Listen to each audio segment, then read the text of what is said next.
getting those 2 extractors down, he also needs to transfer some drones. Frontdoor, one of his weaknesses is he doesn't saturate his units very well. Taking a look at income, Orange with a vastly superior income to everybody else, but as soon as I can get this high yield rolling, I should be in a better situation. But I was lucky in the sense that I did tech to stalkers, enabling me to repel these mutalisks. They're going to be forced to pull back. We have an infestation pit now going up, so as soon as that is complete, we can get Frontdoor to hive tech. Pycckuu dropping some creep in this location to, actually it won't deny any Zerg units, or it won't deny Frontdoor from placing an expansion here. And it's not very relevant to me as I'm over here in the southern end of the map, but warping in more units here to this proximity pylon. I have a 4th gateway in play, not researching upgrading that to warp gate just yet. I'm chrono boosting now level 1 armor for my units. So yeah, level 1 damage is completed, and I'm now getting that armor upgrade.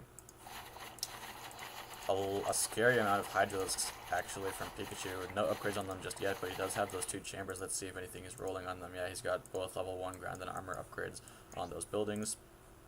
Taking a look at the units in play, yeah, I would give the advantage to Orange on his 24 Hydralisks. That is a lot of Hydralisks. Really, all Blue has to show for himself is a handful of Zerglings and 12 Mutalisks, which would really just melt under the fire of those Hydralisks. And myself, I have a puny army, really just 7 Stalkers and 2 Zealots. They won't be able to do much. In fact, I think I'm extending myself a little too much in this situation, because not only am I going to get caught between these 2 players, but I just don't have I don't have a large enough force at all to try to be this aggressive. If I want to have a chance against these Hydralisks, I need to get at least 1.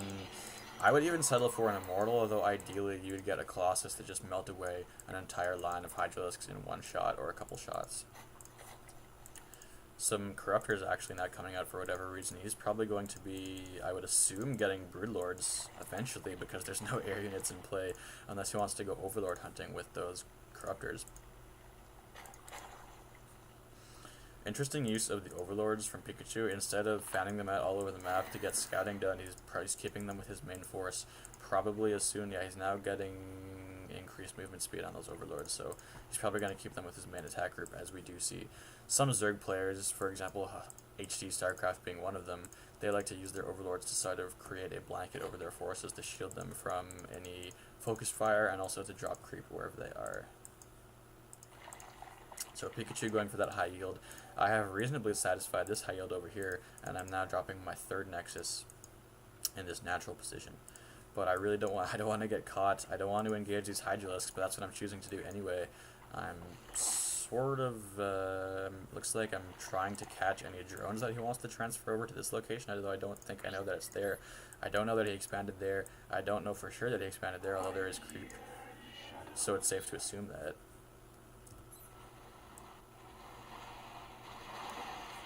Frontdoor right now is trying to take down this hatchery. It looks like he will be successful in doing that. Yeah, he's pulling out these Hydralisks in retaliation. I'm having none of that. This is just not my business. I mean, who would want this crazy large force of Hydralisks to be their business?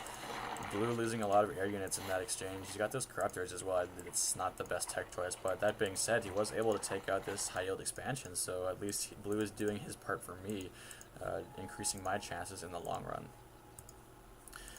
A large amount of Stalkers, I really, if I want them, I do actually have the Robotics Bay out, so getting that Thermal Lance upgrade, no Chrono Boost on it just yet, but my first Colossus is in play. I actually have a 2nd Robotics facility, which I could afford to produce from, but I'm not doing that just yet. I'm actually choosing to move in with these Stalkers to Frontdoor's location. He's going to be trying to retaliate with these air units, but I simply have these Stalkers are more of a counter to Mutalisks than Mutalisks are to Stalkers, obviously, so I'm going to win that.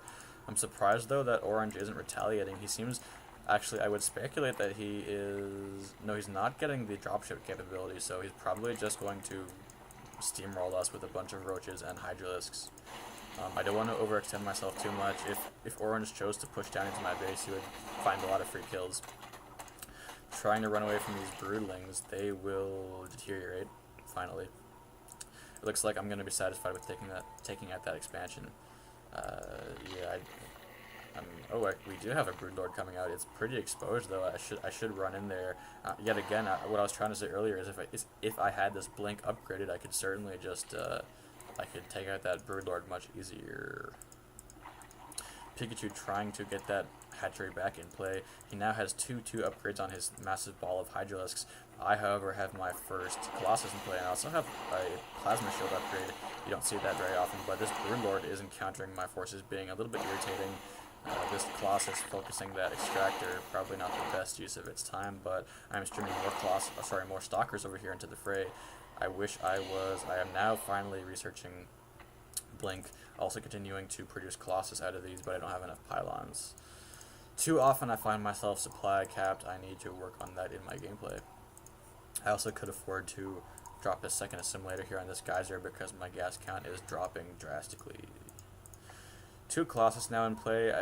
I don't know. I mean, Pycckuu, he's got a lot of forces here. Even with these Colossus, it's going to be tough.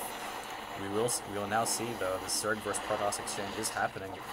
Orange deciding to pull back. I've got these Stalkers that are melting pretty quickly. A very foolishly microed Colossus. That second Colossus also going out, so it looks like, yeah, Orange is gonna push me back for now. No Blink on these Stalkers just yet. I do have a decent number left, but these Zerg units with the superior upgrades. Blue is actually, will he come in and save the day? He's got a bunch of Broodlords here, unupgraded, but Broodlords are in play nonetheless. I don't know for how long he'll be able to produce them off of one base, but he does have Broodlords in the air. The Broodlords can outrange the Hydralisks, but if the Hydralisks do start DPSing those Broodlords, they will drop pretty quickly. It looks like I'm sticking to my Stalker and Colossus build. The Stalkers will do decent damage to the Roaches, and in theory the Colossus should deal with the Hydralisks, but really the saving grace for Orange right now is his army count. Blue is going to use his Broodlords to fly over here to check for any expansions. Not going to see anything just yet. He seems to be content just to defend his last remaining base. So yeah, ironically, Frontdoor taking a lot of the harassment in this game, and probably with the least amount of experience, has beat us to tier 3 units. So yeah, he's running off of Hive Tech, ironically off of one base. Right now, Pycckuu is pushing out with these creep tumors, trying to earn some map control. Right now, these Colossus are out of position, a little bit of a mediocre Blink, trying to fight back with these Colossus, but I don't know if it'll be enough to take down these units. They're not focus firing very well either. Another mediocre Blink coming in from me, and these Colossus are going to get focus fired down pretty quickly. Those Hydralisks taking down the shields of that Colossus so quickly. I do have these 2 idle Colossus in play. Orange is actually choosing to pull back. I don't know, he could probably steamroll me with this large force that he has, but for whatever reason he's choosing to pull back, probably because these Broodlords have successfully DPSed down that hatchery. So Frontdoor being more of a nuisance than anything, he needs to try to drop that hatchery. He also could afford to pump more drones out to fully saturate this main position, but I think Orange has had it with Blue. He's going to move in there and just seal the deal up there, but I have left my Stalkers here on this high ground.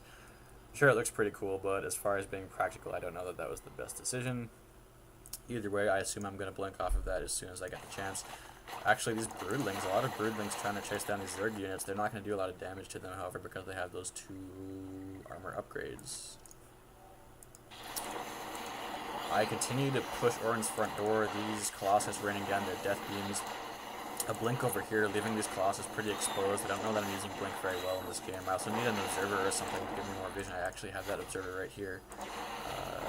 But Orange is beating me to the upgrade game for the most part.